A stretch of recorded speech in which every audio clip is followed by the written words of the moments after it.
Subscribe कीजिए crypto money मंत्रा channel को और बेल आइकन को दबाइए हमारे लेटेस्ट वीडियोस सबसे पहले देखने के लिए।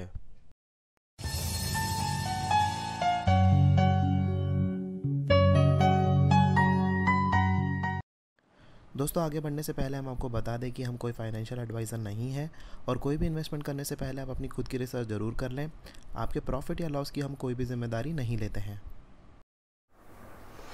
Hi friends, this is Jatin और मैं आपका बहुत बहुत स्वागत करता हूं क्रिप्टो मनी मंत्रा के एक नए वीडियो में। और आज है संडे और हम हर संडे की तरह जैसे हम संडे मार्केट रिव्यू का एक वीडियो बनाते हैं वैसे हम एक वीडियो बना रहे हैं। यूजुअली ये वीडियो एक लाइव वीडियो होता है, लेकिन due to some technical issues live video बिल्कुल भी नहीं हो पा रहा है और मैं आप सब लोगों के लिए रिकॉर्डेड वीडियो लेकर आया हूँ, जिसके लिए मैं बहुत बहुत माफ़ी चाहता हूँ आप सब लोगों से। और आप सब लोगों के क्वेश्चंस मैंने जो भी हैं वो टेलीग्राम पर ले लिए हैं। काफ़ी सारे लोगों ने अपने रिप्लाइज कर दिए हैं कि जो भी टेलीग्राम पर उन्होंने मैसेजेस भेजने थे, जिस भी क्वेश्चंस के बारे में उन्होंने पूछना था, वो सारी चीज़ें वो पूछ चुके हैं ऑलमोस्ट। तो अभी मैं आप सब लोगों को सबसे पहले BTC का अपडेट दे दूंगा और BTC का अपडेट देने के बाद बाकी सारे आपके क्वेश्चंस भी ले लूँगा। और जो कॉइन मुझे लगेगा कि आने वाले टाइम में काफ़ी अच्छा प्रॉफिट दे सकता है अगर आप होल्ड करेंगे, तो मैं उस कॉइन के बारे में भी आपको सजेस्ट करने वाला हूँ। तो डेफिनेटली इस वीडियो में आगे बढ़ने से पहले सबसे पहले मैं आप सब लोगों से कहना चाहूँगा कि इस वीडियो को ज़्यादा से ज़्यादा प्यार दीजिए और एक लाइक बिल्कुल कर दीजिए आगे बढ़ने से पहले, ताकि मुझे और ज़्यादा मोटिवेशन मिल सके आप सब लोगों के लिए ऐसे और अच्छे अच्छे सेशंस बनाने के लिए, ऐसे अच्छे और वीडियोस अच्छे बनाने के लिए। और अगर आप हमारे वीडियो पे और हमारे चैनल पे पहली बार अगर आप आए हैं तो सब्सक्राइब का बटन भी बिल्कुल दबा दीजिएगा और साथ के साथ बेल आइकन का बटन बिल्कुल दबाना मत भूलिएगा, ताकि आपको रेगुलर नोटिफिकेशंस मिलते रहें हमारे वीडियो से related. Thank you so much. तो आगे बढ़ते हैं, स्ट्रेट चलते हैं सीधे जो स्क्रीन है उस पर, और जो मैंने अभी चार्ट खोल के रखा है ये है BTC USDT का चार्ट। जैसे कि आप देख सकते हैं मेरी स्क्रीन पर, ये है वीकली चार्ट BTC USDT का, जो कि 20,000 से फॉल डाउन करते करते 3,150 के आसपास तक आ गया था। और यहाँ पर मैंने कुछ वेव्स ड्रॉ कर रखी हैं, आप देख सकते होंगे। और बहुत सारे लोग अभी ये बिल्कुल भी एक्सपेक्ट नहीं कर रहे होंगे कि क्या यहाँ से मार्केट नीचे और दोबारा जा सकता है क्या, कि नहीं जा सकता है। ठीक है, इस चीज़ का मैं रीज़न और साथ के साथ थोड़ी सी स्टडी और कुछ चीज़ें मैं आप सब लोगों के साथ शेयर करने वाला हूँ कि क्यों ऐसा पॉसिबल है कि यहाँ से BTC सबसे पहले अभी जो मूवमेंट रहेगी वो बहुत ही स्टेबल मूवमेंट रहेगी BTC की। बहुत ज़्यादा हमें ये नहीं दिखेगा कि ज़्यादा पंप होता हुआ BTC दिखे या फिर ऐसा कुछ हो सकता है कि हल्की फुल्की सी वेव्स ऊपर की तरफ आएँ एकदम से, ठीक है, पुश करें और पुश करने के बाद फिर से वो नीचे आ जाए। मैं आप सब लोगों को बताऊँ कि BTC इस समय पर बहुत ज़्यादा स्टेबल रहने वाला है, बहुत ज़्यादा मूवमेंट नहीं देने वाला है। और वो जो ऊपर की तरफ भी अगर जाएगा BTC तो बहुत धीरे धीरे ही जाएगा, बहुत ज़्यादा तेज़ मूवमेंट नहीं होगी BTC की, जो मेरी एक्सपेक्टेशंस हैं। और जहाँ तक आप मेरे को अभी यहाँ पे चार्ट देख पा रहे हैं, ठीक है, जो वेव अभी हम डाउन ट्रेंड में ही हैं, हम अभी एकदम से अप ट्रेंड में नहीं आए हैं। लेकिन ये जो वेव 4 है, अब मैं आपको बता देता हूँ वेव 4 है क्या। पहले वेव 1 और वेव 2 और वेव 3 को समझ लेते हैं कि वो था क्या। थोड़ा सा जूम करके दिखाऊंगा जो कि हिस्ट्री में हो चुका है, राइट, ताकि आप सब लोगों को ईजीली समझ में आ जाए कि नहीं हुआ क्या था। 20,000 पे था BTC और उसके बाद 2 हफ्ते के अंदर अंदर ही वो नीचे की तरफ आया। और जब वो नीचे की तरफ आने के बाद उसने वेव 1 कंप्लीट करी, जो कि करीब 10,000 के आसपास आ गया था 1.5 हफ्ते के अंदर, 1-1.5 हफ्ते के अंदर अंदर ही, ठीक है। तो जैसे ही मतलब 15 दिन के अंदर अंदर ही वो 19,000 से सीधे 10,000 के आसपास का आ गया था। और जब वो उसके बाद जब वो वेव 2 में जब वो ऊपर की तरफ गया था, ठीक है, जब वो वेव 2 में ऊपर की तरफ गया था, उस समय पर आई थी ऑल्ट्स की रैली एकदम से। रिपल बड़ा था उस समय पे और बहुत सारे कॉइन्स थे, इथेरियम क्लासिक, इथेरियम और बहुत सारे कॉइन्स जो थे वो सारे के सारे कॉइन्स बढ़ गए थे। अगर आप सब लोगों को याद हो, मेरे को बहुत अच्छे तरीके से याद है, क्योंकि जो BTC ने अपना जो ऑल टाइम हाई बनाया था वो बनाया था 17 दिसंबर 2017 को, ठीक है। और उसके बाद से लेकर BTC पहले फॉल डाउन हुआ। जब BTC फॉल डाउन हुआ उसके बाद ऑल्ट्स ने अपनी रैली स्टार्ट करी थी। जब ऑल्ट्स ने अपनी रैली स्टार्ट करी, ये जो स्टेटमेंट मैं अभी जो बोलने जा रहा हूँ वो बहुत ज़्यादा रिलेट करेगी जो अभी आने वाले चीज़ें मैं आपको सब लोगों को बताने वाला हूँ। तो ऑफ कोर्स इस चीज़ को बहुत अच्छे से ध्यान से सुनिएगा, समझिएगा कि क्यों ऐसा होने वाला है और क्या रीज़न्स हैं और किस तरीके से अभी जो मार्केट जो है वो काफ़ी अच्छा रिएक्ट करने वाली है, और ऑल्ट स्पेशली बहुत अच्छा रिएक्ट करने वाले हैं। तो जब BTC जब नीचे आया था और उसके बाद जब वेव 1 कंप्लीट करके वेव 2 पर जब उसने दोबारा से 17,000 के आसपास की जब एक छलांग लगाई थी, राइट, तो हम देख सकते हैं कि वहाँ पर ये चीज़ हमने देखा था कि ऑल्ट्स की जो रैली थी वो काफ़ी अच्छी रैली हो गई थी। ठीक है, आप देख सकते हैं यहाँ पर कि दिसंबर के बाद जनवरी फर्स्ट वीक और सेकंड वीक में भी धीरे धीरे ही नीचे की तरफ आया था। फर्स्ट वीक बहुत अच्छा था, जिसमें हमने देखा था कि रिपल बहुत अच्छा गया था, इथेरियम क्लासिक, इथेरियम बहुत अच्छा गया था, और भी जितने ऑल्ट कॉइन्स थे उन्होंने बहुत अच्छा आउटस्टैंडिंग परफॉर्म किया था उस समय पे। एंड आई रिमेंबर कि जो रिपल का जो ऑल टाइम हाई था 22,000 सतोशी का, वो भी उसी समय पे बना था, और जितने भी ऑल टाइम हाई जो ऑल्ट कॉइन्स के थे वो भी उसी समय पे बने थे इस वेव 2 के दौरान, जबकि BTC का वेव 2 चल रहा था उस टाइम पर।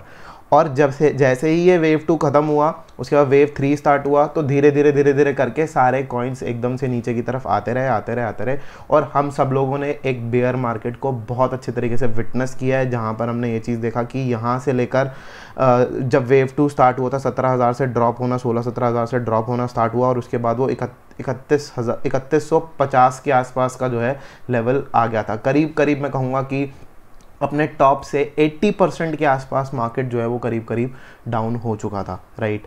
और अभी जो मैं एक्सपेक्ट कर रहा हूँ कि यहाँ से वेव 4 जो है, वेव 3 यहाँ पर ख़त्म हो चुकी है, जो 3 लिखा है यहाँ पर वेव 3, ये वाली जो है ये वेव 3 ख़त्म हो चुकी है, अब वेव 4 स्टार्ट हो चुकी है। और जब वेव 4 जो स्टार्ट हुई है, तो वेव 4 आप देख सकते हैं कि वेव 3 अगर नीचे की तरफ आई थी, और तो फिर वो वेव 4 जो है वो ऊपर की तरफ जाएगी। ये कहाँ तक जाएगी इसका मैं एग्जैक्ट तो डेफिनेटली नहीं बोल सकता हूँ, लेकिन ये मैं सिर्फ एक उम्मीद लगा सकता हूँ कि ये कहाँ तक जाएगी, क्योंकि 4800 जो है BTC का बहुत ज़्यादा रेजिस्टेंस एरिया है, राइट। और अगर BTC अगर स्टेबल मूवमेंट देता है तो डेफिनेटली ये चीज़ होता है कि हमको एक अच्छी खासी रैली देखने को मिलती है। स्टेबल मूवमेंट के साथ में ऑल्ट्स में काफ़ी अच्छी रैली देखने को मिलती है, जैसे कि हमने पास्ट में भी देखा है। अगर मैं छोटे अगर मैं पंप्स अगर मैं देखूं कि इस तरफ जब ये पंप आया था तब ऑल्ट्स ने थोड़ा अच्छा परफॉर्म किया था, इस तरफ भी जब ये कि अच्छा थोड़ा सा रन आया था तब भी स्टेबल मार्केट था, तो एक अच्छा हमको देखने को मिला था, ऑल्ट्स में रैली एक देखने को मिली थी। लेकिन इस समय पर ये जो रैली हो सकती है वो काफ़ी अच्छी हो सकती है। हो सकता है कि ऑल्ट कॉइन्स अपने ऑल टाइम हाइस को भी ब्रेक कर जाएं, जैसे कि यहाँ पर हमने देखा था वेव 1 से वेव 2 की तरफ जब वो गया था, तो उस समय पर ये चीज़ हुआ था। जब भी स्टेबल मूवमेंट एक रहती है BTC की, जब वो अपवर्ड मूवमेंट होती है, डाउनवर्ड मूवमेंट नहीं, जैसे ये डाउनवर्ड मूवमेंट थी वेव 2 टू वेव 3 से, वेव 2 से स्टार्ट खत्म होने के बाद वेव 3 की जो मूवमेंट थी वो डाउनवर्ड मूवमेंट थी, तो हमने ऑल्ट्स को भी ब्लीड होते हुए देखा। तो इसी तरीके से 3 से 4 तक जब भी अभी जो मार्केट जो जाएगी वो काफ़ी अच्छी रैली देखने को मिल सकती है। उसी तरीके से जब ये वेव 4 कंप्लीट होगी, वेव 4 मैं उम्मीद करता हूँ कि ये जो रैली है करीब 2 से 3 महीने की रैली ऑफकोर्स होनी चाहिए, और ये आने वाले समय के अंदर ऑल्ट्स में काफ़ी अच्छा प्रॉफिट दे सकती है। दिस इज़ द रीज़न जो मैंने इस वीडियो का जो टॉपिक सेलेक्ट किया था वो यही सेलेक्ट किया था कि BTC stable and ult's pumping, ठीक है। तो ऑल्ट्स धीरे धीरे और अच्छा पंप करने लगेंगे, बहुत अच्छा पंप करने लगेंगे अगर BTC स्टेबल मूवमेंट देता रहेगा तो। और इसके लिए जो इसके रेजिस्टेंस है उसको धीरे धीरे ब्रेक करना ही बहुत अच्छा रहेगा। अगर ये धीरे धीरे ब्रेक करेगा तो ही ऑल्ट्स को बहुत अच्छा सा राइज मिलेगा। अगर इसने एकदम से अगर पंप किया तो ऑल्ट्स थोड़े से नीचे आ जाएंगे, और इसमें बहुत ज़्यादा घबराने वाली बात नहीं होगी, क्योंकि और जो वेव 4 होगा वो काफ़ी थोड़ा सा कंफ्यूज करता है, हर किसी को कंफ्यूज करता है कि मार्केट ऊपर जाएगा कि नीचे जाएगा, बिकॉज इतना ज़्यादा बेयरिश ट्रेंड देख लिया होता है लोगों ने वेव 3 के अंदर, क्योंकि वेव 3 सबसे लंबी एक वेव होती है, तो बहुत ज़्यादा बेयरिश मार्केट ऑलरेडी लोगों ने देख लिया होता है। तो उस समय पर लोग सोचते हैं कि सिर्फ 10%, 15% या 20% का ही प्रॉफिट जो है वो बहुत अच्छा प्रॉफिट मिल गया, अब हमें इसमें से एग्जिट कर लेना चाहिए। लेकिन ऐसा नहीं है।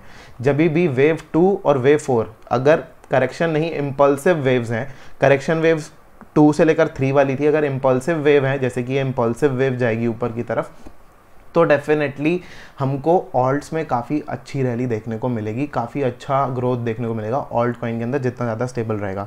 तो डेफिनेटली ये चीज़ें, बहुत सारे लोग ये कहेंगे कि भाई बहुत ज़्यादा डिटेल डिस्कशन में जा रहे हो। ऑफ कोर्स बहुत ज़्यादा डिटेल डिस्कशन में मैं इसीलिए जा रहा हूँ ताकि आप सब लोगों को ये अच्छे से कन्विंस कर पाऊँ, अच्छे तरीके से चीज़ समझा पाऊँ कि ये जो रैली है ये डेफिनेटली छोटी मोटी रैली नहीं आएगी ऑल्ट्स की। ऑल्ट्स का काफ़ी अच्छा सीज़न आएगा, काफ़ी अच्छी रैली आएगी। हमने ऑलरेडी कुछ ऑल्ट कॉइन्स को पंप होते हुए देख लिया, जैसे कि हम सब देख सकते हैं कि थीटा को हमने काफ़ी अच्छा पंप होते हुए देखा, MITH को हमने काफ़ी अच्छा पंप होते हुए देखा, XLM के लिए जिसके लिए मैंने कॉल दी थी वो भी काफ़ी ऊपर आ चुका है, 30%, 35% के आसपास ऑलरेडी रिटर्न दे चुका है, और मैं उम्मीद कर रहा हूँ कि काफ़ी जल्दी और अच्छे रिटर्न्स भी देगा।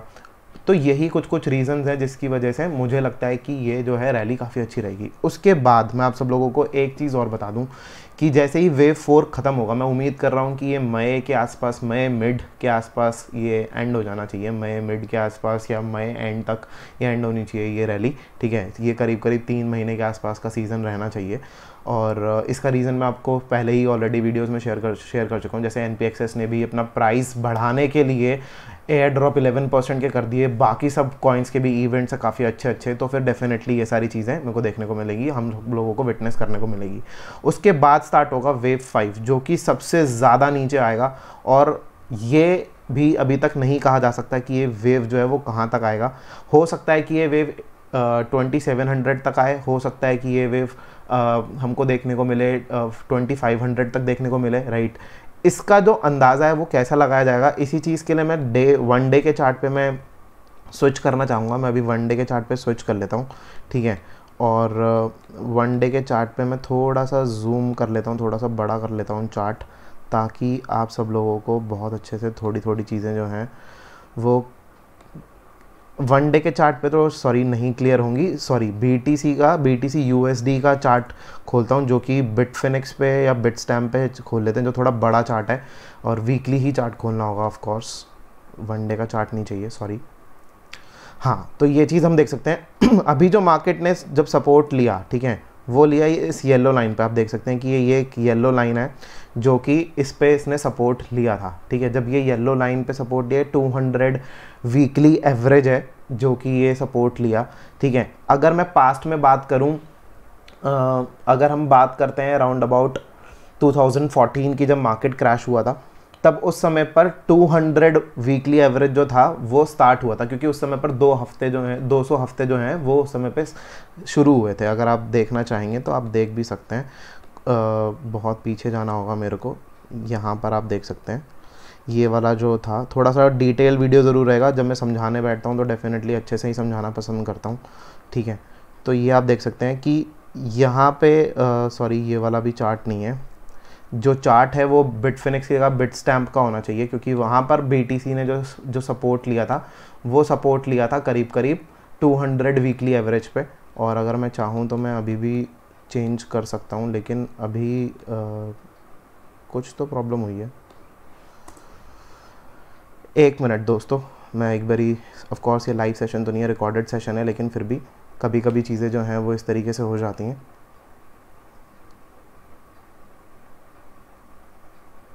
टूल्स जो हैं वो सारे के सारे मेरे छुप गए हैं एकदम से।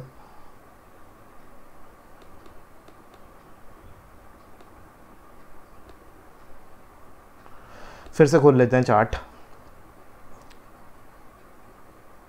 हाँ, अभी ठीक आएगा। BTC मैंने वापस उसी चार्ट पे आ गया, मैं बिनांस के चार्ट पे आ गया हूँ, ठीक है। तो मेनली कहने का मतलब ये है कि पहले जो सपोर्ट लिया था वो 200 डेज़ की 200 वीकली एवरेज पे सपोर्ट लिया था। अगली बारी जब वो वेव 5 आएगी तो उम्मीद कर रहा हूँ कि 300 वीकली एवरेज के आसपास जो है वो बिटकॉइन को सपोर्ट लेना चाहिए, और उसके बाद जो है वो एक अपवर्ड मूवमेंट, एक जो अपवर्ड ट्रेंड है वो हमको देखने को मिलेगा बहुत तेज़ी से। जिस तरीके से मार्केट नीचे वेव 1 में बहुत तेज़ी से आता है, उसी तरीके से अपवर्ड मूवमेंट हमको देखने को मिलेगा काफ़ी तेज़ी से, ठीक है। अब इसके बाद मैंने आपको BTC का सारा इन्फॉर्मेशन दे दिया है, क्या कुछ एक्सपेक्टेशंस है मेरी और क्या कुछ चीज़ें हैं। अब इसके बाद करते हैं कि आप सब लोगों के क्वेश्चंस ले लेते हैं यहाँ पर, जो आप सब लोगों ने अभी भेजे हैं यहाँ पर। तो सबसे पहले जो क्वेश्चन है वो जतन जकर का क्वेश्चन है, राइट। तो मैं उनका क्वेश्चन लेना चाहूँगा। NAS के बारे में वो पूछ रहे हैं कि NAS जो कॉइन है वो ज़्यादा बेटर रहेगा या फिर NPXS कॉइन बेटर रहेगा। NAS कॉइन और NPXS कॉइन दोनों के ही जो इन्वेस्टमेंट लेवल्स हैं वो डेफिनेटली बहुत ज़्यादा डिफरेंट है, कॉइन बहुत ज़्यादा डिफरेंस है, और रिटर्न जो है वो भी बहुत ज़्यादा डिफरेंस है, क्योंकि जो NPXS कॉइन है वो इस समय पे 17 सतोशी के आसपास चल रहा है, 16-17 सतोशी के आसपास।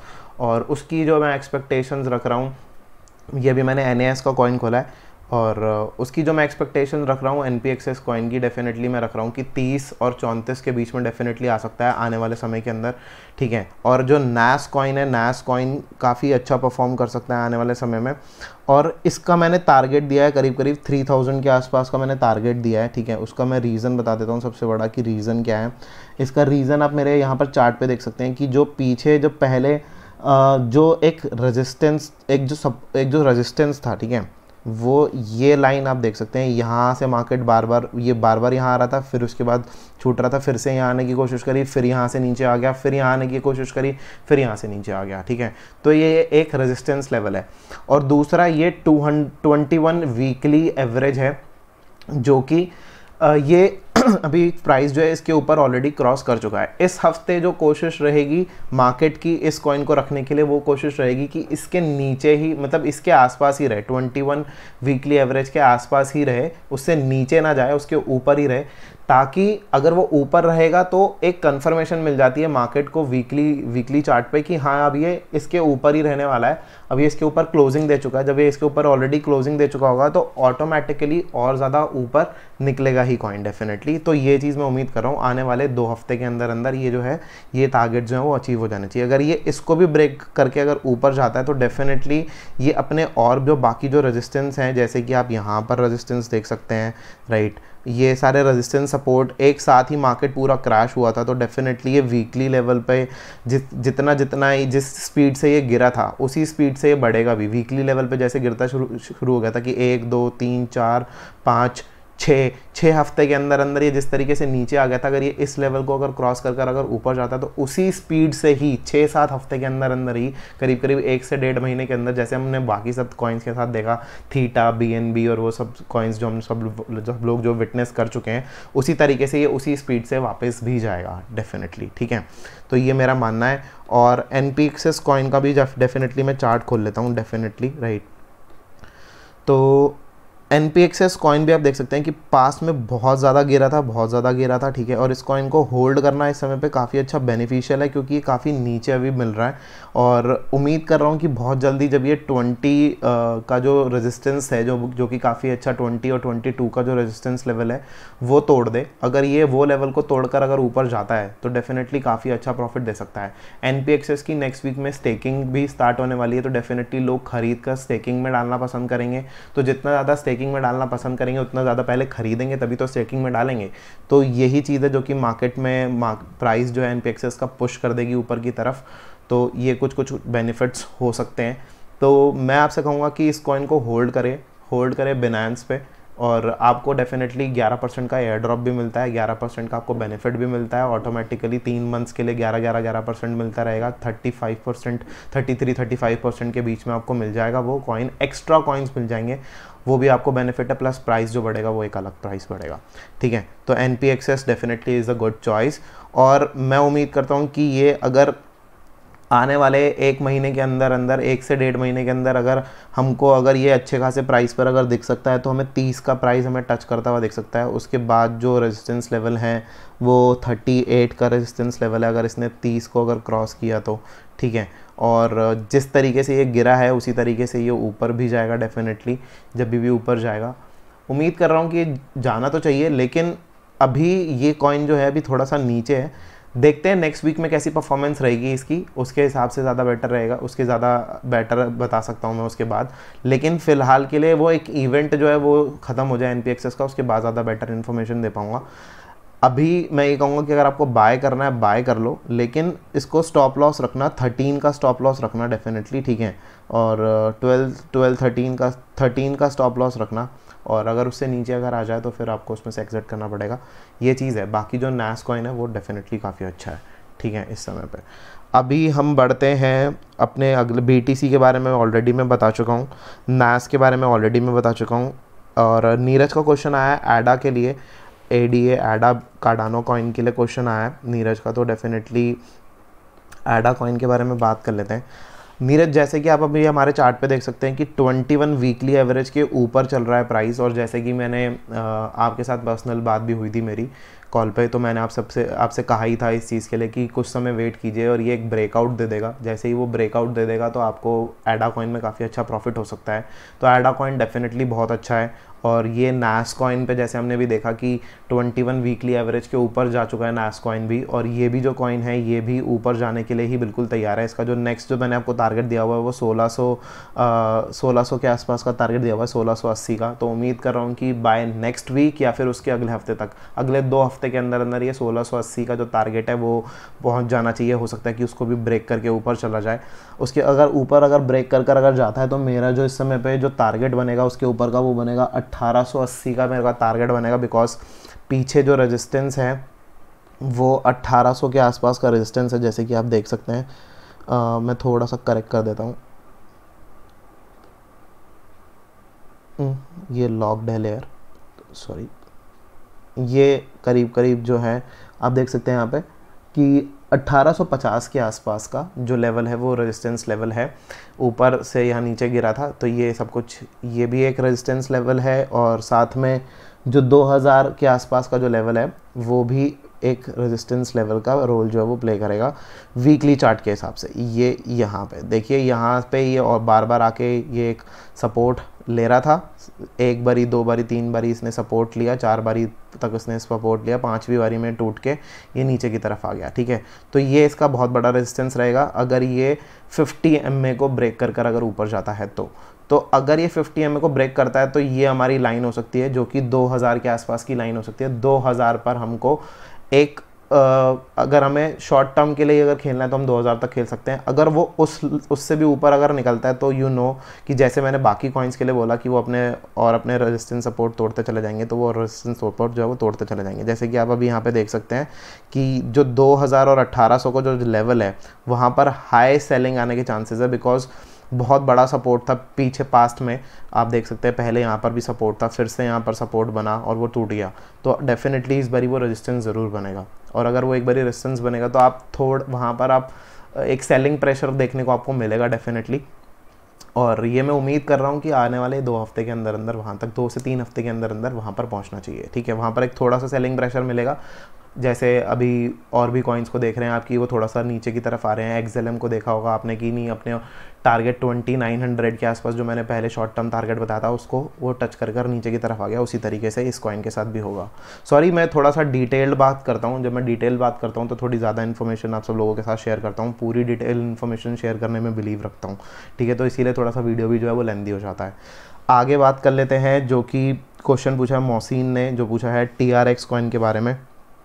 तो TRX कॉइन की तरफ चलते हैं। डेफिनेटली यार इस समय पर सारे कॉइन्स अच्छे हैं, TRX coin is also very good, लेकिन इस समय पर मैं आप सबसे कहूँगा कि अभी फ़िलहाल के लिए TRX कॉइन के लिए थोड़ा सा वेट कीजिए। ठीक है, क्योंकि TRX कॉइन में थोड़ा सा सेलिंग प्रेशर है अभी इस समय पे, राइट। और उम्मीद कर रहा हूँ कि सेलिंग प्रेशर बहुत जल्दी ख़त्म हो जाएगा। और इस समय पे 577 के आसपास चल रहा है।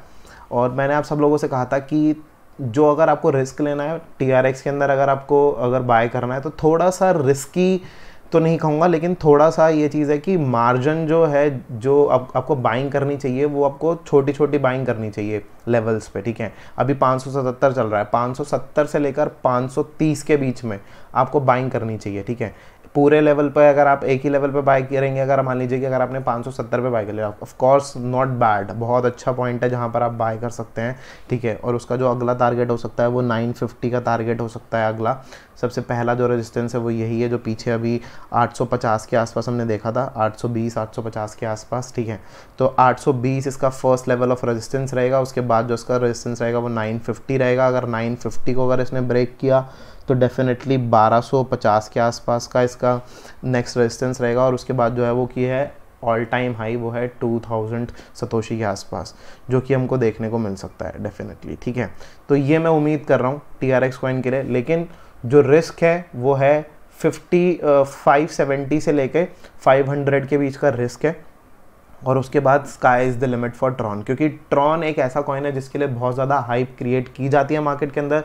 जस्टिन सन ऑलरेडी बहुत ज़्यादा एक्टिव रहते हैं ट्विटर पे, तो डेफिनेटली इसकी हाइप क्रिएट की जा सकती है और बहुत इजी होता है इस कॉइन के लिए हाइप क्रिएट करना। तो मैं आप सब लोगों से कहूँगा कि बेटर रहेगा कि आप इस कॉइन को अगर बाय करना चाहें बाय कर सकते हैं, लेकिन होल्डिंग पावर के साथ। कहीं ऐसा ना हो कि आप 570 पे बाय कर लें और वो 540 या 550 के आसपास आ जाए, तो फिर उसके बाद आप सब लोग बोलें कि नहीं जतिन भाई ने सजेस्ट किया था।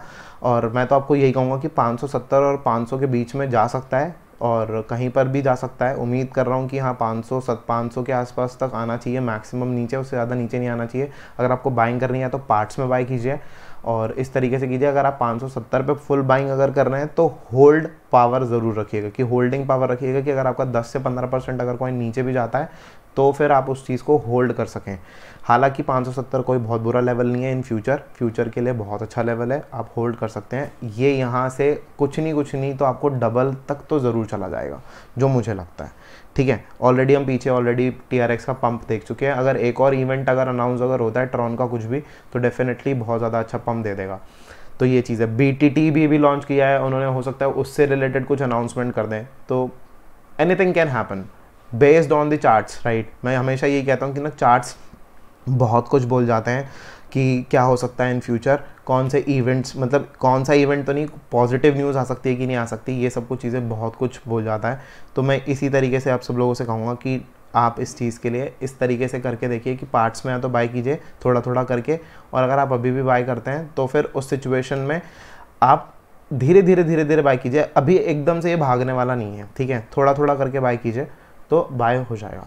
ठीक है, बहुत जल्दी एकदम से भागेगा नहीं, ये थोड़ा सा स्टेबल मूवमेंट ही रहेगी इसकी। जब तक ये 200 डेली एवरेज, अभी ये डेली चार्ट है ये, तो जब तक ये 200 डेली एवरेज जो है वो एकदम नज़दीक नहीं आ जाएगी तब तक ये बहुत ज़्यादा पंप नहीं करेगा। ये 300 डेली एवरेज है, 200 डेली एवरेज है, जब तक ये एक साथ नहीं आ जाएंगी, मुझे लगता है ये सारी की सारी एक साथ आ जाएंगी कुछ समय के आसपास। तो जब वो एक साथ आ जाएंगी तब तक ये साइडवेज ही रहेगा। यही सब कुछ चीज़ें होती हैं जो कि मार्केट की सिचुएशन बताती हैं, क्यों साइडवेज चल रहा है मार्केट और वो सब कुछ चीज़ें। This is the answer, these lines are the answer कि क्यों चल रहा है। ठीक है, बहुत सारे लोग पूछते हैं कि ना क्यों डाउन जा रहा है, क्यों ऐसा हो रहा है, तो ये आंसर है उन सब चीज़ों का। ठीक है, market sentiments, these lines are the market sentiments.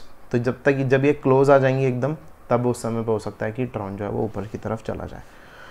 All right, उसके बाद आगे बढ़ते हैं। फेच के बारे में पूछा है किशन मिश्रा ने। तो किशन जी, मैं आपको कहूँगा कि फेच एक जो है वो एक बहुत ही नया कॉइन है, 6050 के आसपास आपने पूछा है कि मिल रहा है, क्या करूँ बताओ।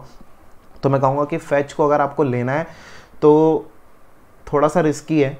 रिस्की इसीलिए कहूँगा क्योंकि नया कॉइन है, चार्ट्स नहीं है बिल्कुल भी, तो नए चार्ट्स हैं एकदम, कोई भी ना तो कोई इंडिकेटर काम करेगा ना ही कुछ और काम करेगा उसके ऊपर।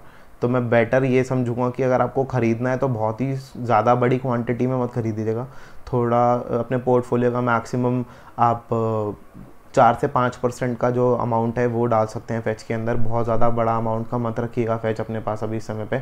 अगर वो बढ़ गया तो बहुत अच्छी बात है, उसमें आपको प्रॉफिट हो जाएगा, लेकिन बहुत बड़े अमाउंट का फेच लेंगे, अगर आपने बहुत बड़ा पोर्टफोलियो का अमाउंट उसके अंदर ये रख दिया कि नहीं डबल ट्रिपल या 4x अगर हो जाएगा, डेफिनेटली हो सकता है क्योंकि कॉइन नया है, ऊपर या नीचे दोनों तरफ कहीं पर भी जा सकता है। लेकिन मैं कहूँगा कि इतना ज़्यादा रिस्क लेने की ज़रूरत नहीं है, छोटा मोटा रिस्क लीजिए अगर आपको रिस्क लेना ही है तो, क्योंकि नया कॉइन है तो उसके हिसाब से आप डिसाइड कर सकते हैं। रिस्क टेकिंग पावर आपकी कितनी है वो चीज़ ही आपके ऊपर डिपेंड करती है। अगर आप लेना चाहें ऑफ कोर्स नीचे है 6050 पे, तो लेना चाहें तो ले सकते हैं, लेकिन बहुत बड़ा रिस्क मत लीजिएगा इसके अंदर। ओके, निक ने पूछा है XRP और आइकन कॉइन के बारे में। तो XRP कॉइन एक बार ही खोल लेते हैं, XRP BTC। ट्रॉन का चार्ट देख लो, जो ट्रॉन के साथ अभी हो रहा है वही चीज़ अभी XRP के साथ होने वाली है। ठीक है, मैं आपको अभी दिखा रहा हूँ, मैं अभी आपको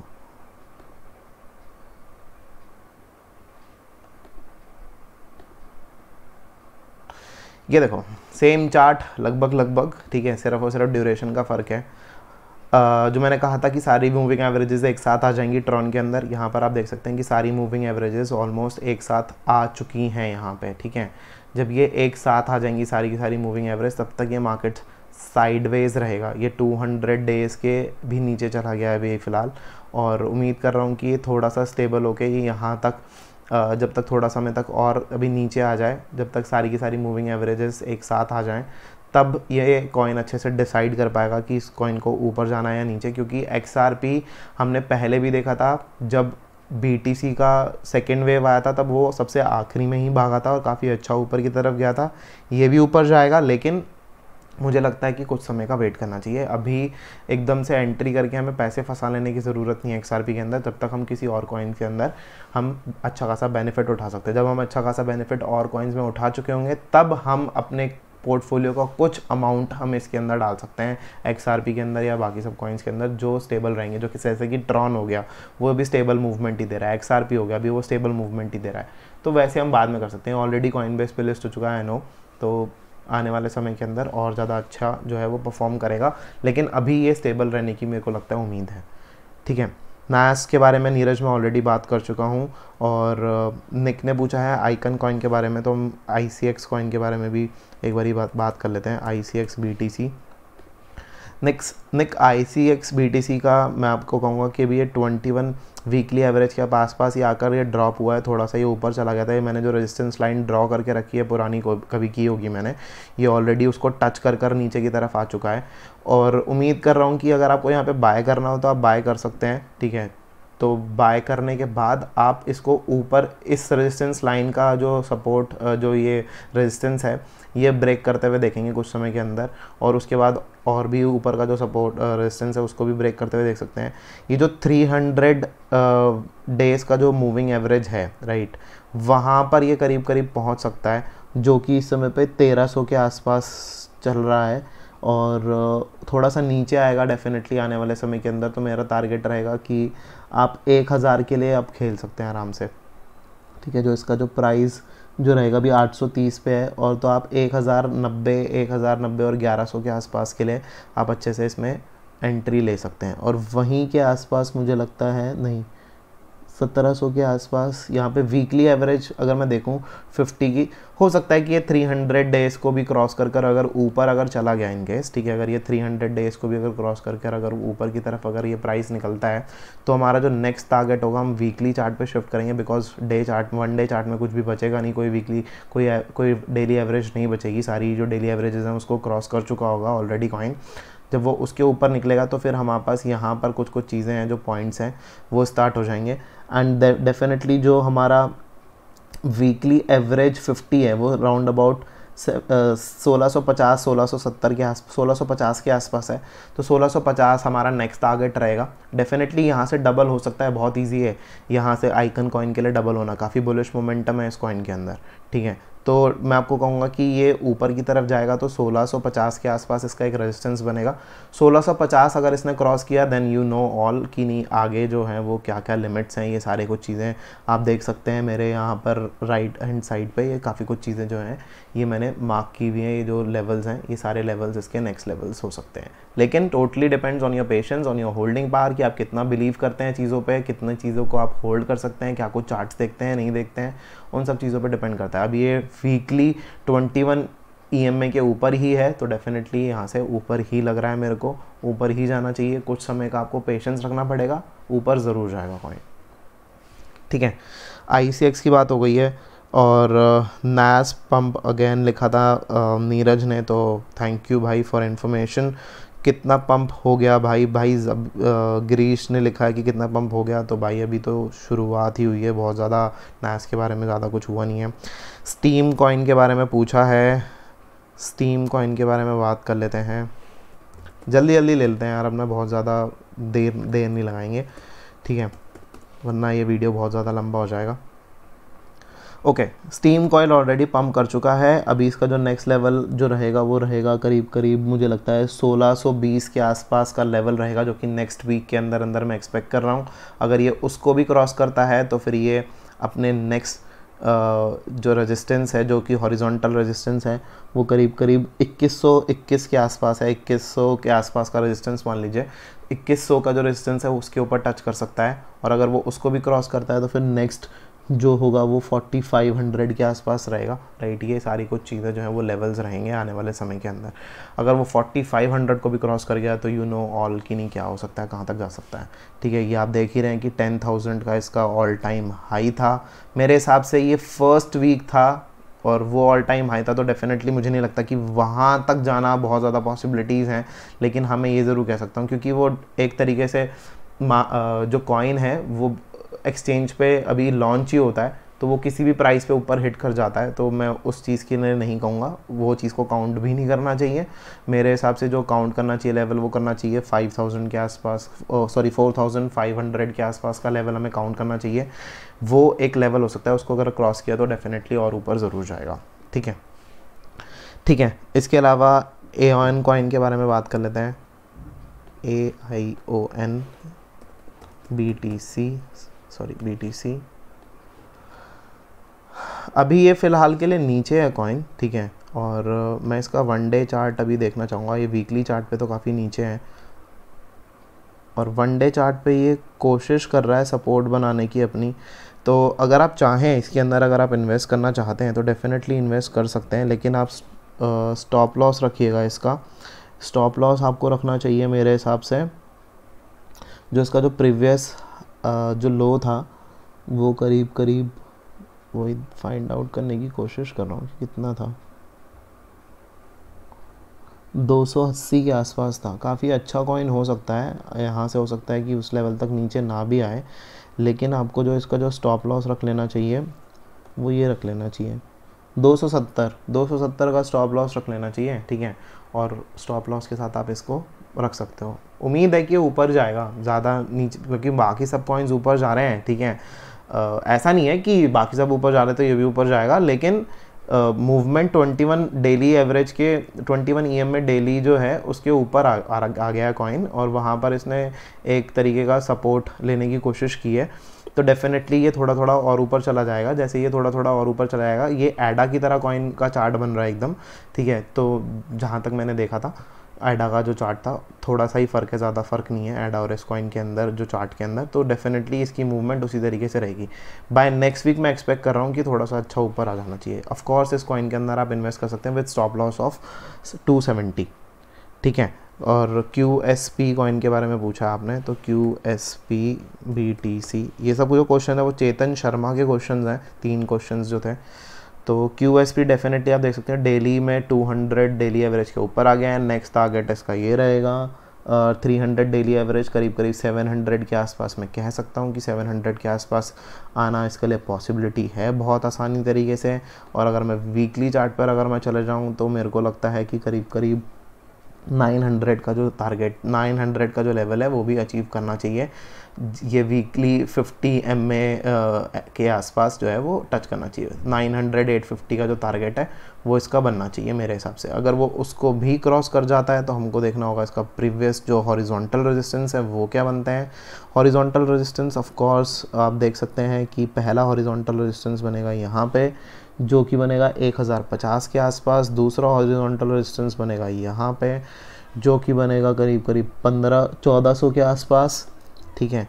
और उसके बाद जो हॉरिजॉन्टल रेजिस्टेंस बनेंगे वो बनेंगे इस तरफ, जो कि होगा 763 के आसपास, जो कि बहुत ऊपर है, ठीक है। तो इस तरीके से जिस स्पीड से ये गिरा था उसी स्पीड से ये जो है उठेगा भी। तो मेरे हिसाब से आपको होल्ड करना चाहें तो आप होल्ड कर सकते हैं। टारगेट ऑफ 7, आप बोलोगे यार कि ये क्या बातें कर रहे हो जतिन भाई, कहाँ से कहाँ ले आए कॉइन को उठा के, है ना। आप कहोगे कि नहीं 540 चल रहा है, उसके बाद 2700 का टारगेट दे रहे हो, यार क्या कर रहे हो, ठीक है। लेकिन this is very much possible. लेकिन ये शॉर्ट टर्म नहीं है, ये लॉन्ग टर्म है। ये लॉन्ग टर्म में डेफिनेटली पॉसिबल है। 3 महीने का अंदर कुछ भी हो सकता है। 2.5-3 महीने के अंदर अगर BTC का स्टेबली मूव किया, जो मैंने जिस तरीके से अभी जो वेव 4 जो मैंने ड्रॉ करी, अगर वो उसी प्लान के हिसाब से चलता है, डेफिनेटली दिस इज़ अचीवेबल, ठीक है।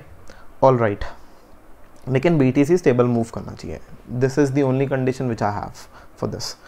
ऑल राइट, अभी आगे बढ़ते हैं और आगे बढ़ के लेते हैं आप सब लोगों का अगला क्वेश्चन।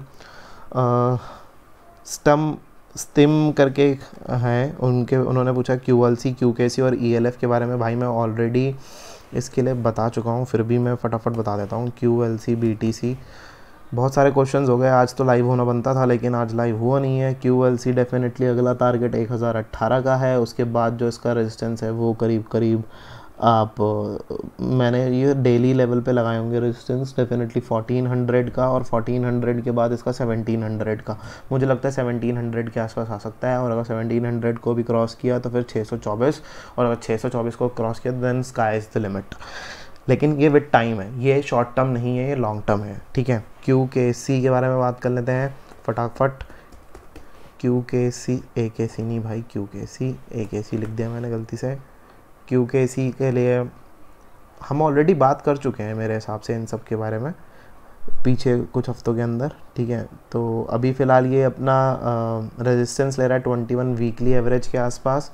तो ये मैं उम्मीद करता हूँ कि QKC आपको 1350 के आसपास आता हुआ दिखना चाहिए। अगर ये 1350 को अगर ये क्रॉस कर जाता है तो फिर ये काफ़ी ऊपर अच्छा खासा जा सकता है, ठीक है। और ये हम उसके बाद ही बात कर सकते हैं कि आगे कहाँ तक जा सकता है, कैसे कैसे जा सकता है। लेकिन 1350 का जो है मेरा टारगेट बनता है QKC के लिए आने वाले कुछ समय के अंदर। लेकिन एकदम से नहीं, ये नहीं कह सकता कि ये कितना टाइम लेगा, लेकिन ये थोड़े समय के अंदर अंदर आ सकता है। हो सकता है 1 महीना, हो सकता है कि 15-20 दिन, इस तरीके से मुझे लगता है। मार्केट के मूवमेंट के ऊपर डिपेंड करता है टोटली कि किस तरीके का मूवमेंट रहेगा, किस तरीके के कॉइन्स के अंदर एंट्रीज होंगी, उस चीज़ के ऊपर डिपेंड करता है। विथ स्टॉप लॉस, अगर मैं इसका स्टॉप लॉस बोलूँ, स्टॉप लॉस काफ़ी नीचे रहेगा, ठीक है, क्योंकि वीकली चार्ट देख रहे हैं हम। तो हमारा जो स्टॉप लॉस रहेगा वो यहाँ रहेगा,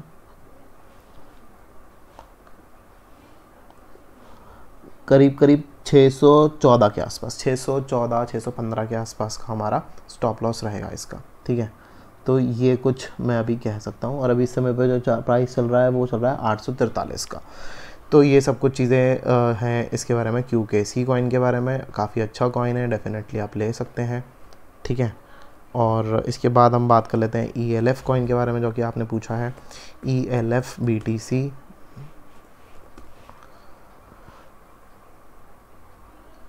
ELF कॉइन यहाँ से जो नेक्स्ट टारगेट है वो मेरे हिसाब से यहाँ पर 50 MA के आसपास रहना चाहिए, जो कि ये थोड़ा सा नीचे, जो कि हॉरिजॉन्टल रेजिस्टेंस भी बनेगा, जो कि बनेगा करीब करीब 615 नहीं, 6615 का, सॉरी 6615 का, 660 ले लो, ठीक है। 660 का जो है इसका नेक्स्ट लेवल बनना चाहिए। अगर ये उसको क्रॉस करता है तो फिर काफ़ी अच्छा ऊपर की तरफ निकल सकता है। लेकिन ये विद टाइम है, एकदम से नहीं है, ये टाइम लेगा, इसको क्रॉस करना ज़रूरी है। फिर उसके बाद जब इसको क्रॉस कर जाएगा, तब क्रॉस करने के बाद मुझे लगता है कि 7000 के आसपास का और 9000 के आसपास का जो लेवल है वो अचीव हो सकता है, अगर ये अच्छा परफॉर्म किया तो। मतलब कि यहाँ से करीब करीब हम डबल की एक्सपेक्टेशन रख सकते हैं आने वाले कुछ समय के अंदर, ठीक है। ओके, इसके बाद पूछा है क्रिप्टो इन्वेस्टर ने, जो कि पूछा है WPR कॉइन के बारे में। WPR कॉइन ले लेते हैं। सॉरी, मैं सबके सीक्वेंस में ही आंसर कर रहा हूँ। WPR अभी काफ़ी ज़्यादा स्ट्रगल कर रहा है मेरे दोस्त, और अगर आपको बाय करना है, अगर आपके पास है ऑलरेडी, तो आप विद स्टॉप लॉस ऑफ 240 के आसपास का स्टॉप लॉस आप ले सकते हैं। लेकिन अब इसको स्टॉप लॉस तो आप ले लो, लेकिन अभी इसको डेली 1 डे चार्ट पे देखते हैं सबसे पहले कि ना पोजीशन क्या है। पोजीशन यही है कि हाँ ठीक है, और इसमें भी जो स्टॉप लॉस जो बन रहा है वो 250 240 के आसपास का ही बनता है दोस्त, ठीक है। उससे पहले का बनता नहीं है बिल्कुल भी। तो अगर आपको बाय करना है कर सकते हो, क्योंकि ये 21 डेज़ के मूविंग एवरेज के ऊपर है। लेकिन मुझे लगता है कि ये बहुत ज़्यादा एकदम से जंप शायद ना भी करे, हो भी सकता है कि करे, लेकिन मुझे एकदम से जंप करता हुआ नज़र नहीं आता। 1 मिनट, 4 आवर्स पे नीचे है। ओके, तो मुझे लग रहा है कि ये नेक्स्ट वीक के अंदर ये थोड़ा सा रिकवरी देगा, ठीक है। और जब ये थोड़ा सा रिकवरी नेक्स्ट वीक के अंदर अंदर देगा, तो ये 21 वीकली एवरेज को टच करने की कोशिश करेगा आने वाले नेक्स्ट वीक या फिर उसके 1-2 हफ्ते के अंदर अंदर, ठीक है। और उसके बाद जो इसका टारगेट रहेगा वो ये टारगेट रह सकता है, जो कि है 5905 के आसपास, सॉरी 595 के आसपास, 595 के आसपास का इसका टारगेट रह सकता है अगर ये ऊपर की तरफ गया तो, विद स्टॉप लॉस ऑफ 240 या 241 के आसपास का, ठीक है। XVG, डेफिनेटली XVG के बारे में मैंने ऑलरेडी कॉल दे रखी है अपने टेलीग्राम चैनल पर। शायद आप इतना ज़्यादा एक्टिव नहीं है टेलीग्राम पे, तो मैं आपको कहूँगा कि XVG के लिए आप टेलीग्राम पे एक्टिव रहिए। और इसका जो टारगेट है वो 300 के आसपास का जो है वो टारगेट हो सकता है डेफिनेटली। और ये इसका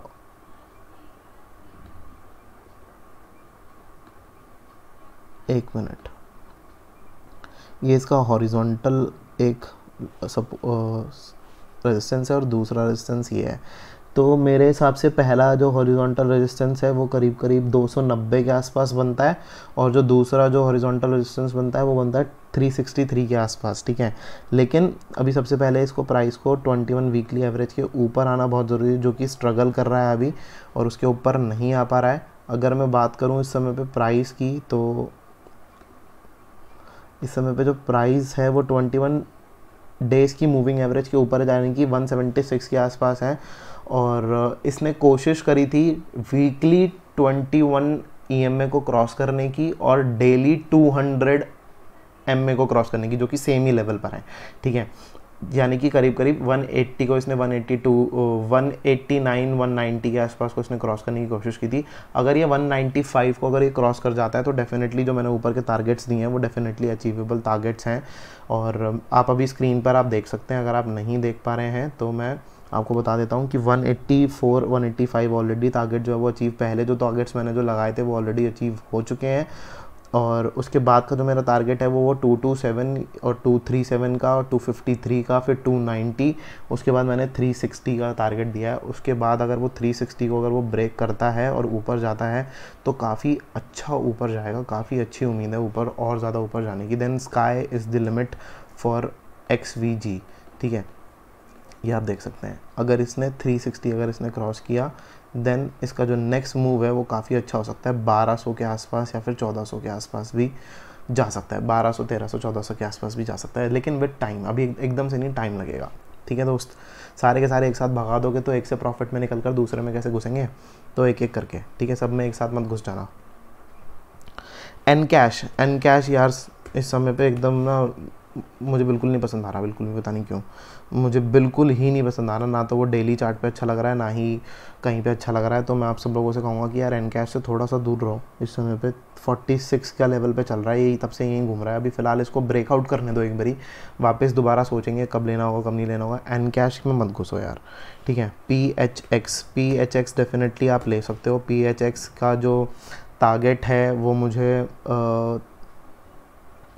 370 360 के आसपास का टारगेट नज़र आता है जाता हुआ, ठीक है। और ये चीज़ अचीवेबल टारगेट है 360 370। अगर वो उसके ऊपर भी निकल जाए तो फिर मुझे लगेगा कि ये करीब करीब 511, उससे पहले 440 445 ये सारे लेवल्स जो हैं वो हो सकते हैं, जो कि हमको PHX कॉइन के लिए मिल सकते हैं, ठीक है। आप ले सकते हो इस कॉइन को, सही जा रहा है इस समय पे, ठीक है। ऑल राइट, ये राकेश का क्वेश्चन था PHX का, तो I guess this is fine. OST hold करूं तो भाई OST इस समय पे प्राइस क्या चल रहा है, OST का जो टारगेट है मैं आपको ऑलरेडी 1000 का टारगेट ऑलरेडी दे चुका हूँ। आप 679 पे चल रहा है। OST आप होल्ड भी कर सकते हैं, अभी ये 21 EMA के ऊपर चल रहा है वीकली चार्ट पे, और इसको आप होल्ड कीजिए 920 के टारगेट के लिए। 920 या फिर 900 और 920 के बीच में आप इसको होल्ड कर सकते हैं, ठीक है। वो एक इसका टारगेट रह सकता है, उसके वहाँ पर एक रेजिस्टेंस मिलेगा, उसके बाद ये ऊपर निकलेगा तो डेफिनेटली इसका जो टारगेट है वो है 1800 का टारगेट है, फिर 2900 का टारगेट है। ये कुछ टारगेट्स हैं जो कि ऊपर जा सकते हैं, ठीक है। ऑल राइट, XRP के बारे में ऑलरेडी हम बात कर चुके हैं, ट्रॉन के बारे में हम पंकज ऑलरेडी बात कर चुके हैं, XLM के बारे में मैं ऑलरेडी बता चुका हूं कि उसका 3150 का टारगेट रहेगा। इथेरियम के लिए मैं ऑलरेडी पिछले हफ्ते भी कह चुका हूं कि अगर आपको बाय करना है तो आप इथेरियम बाय कर सकते हैं, और इथेरियम का प्राइस शूट अप भी किया था पिछले हफ्ते के बाद। फिर भी मैं एक बार इथेरियम का चार्ट खोल लेता हूँ।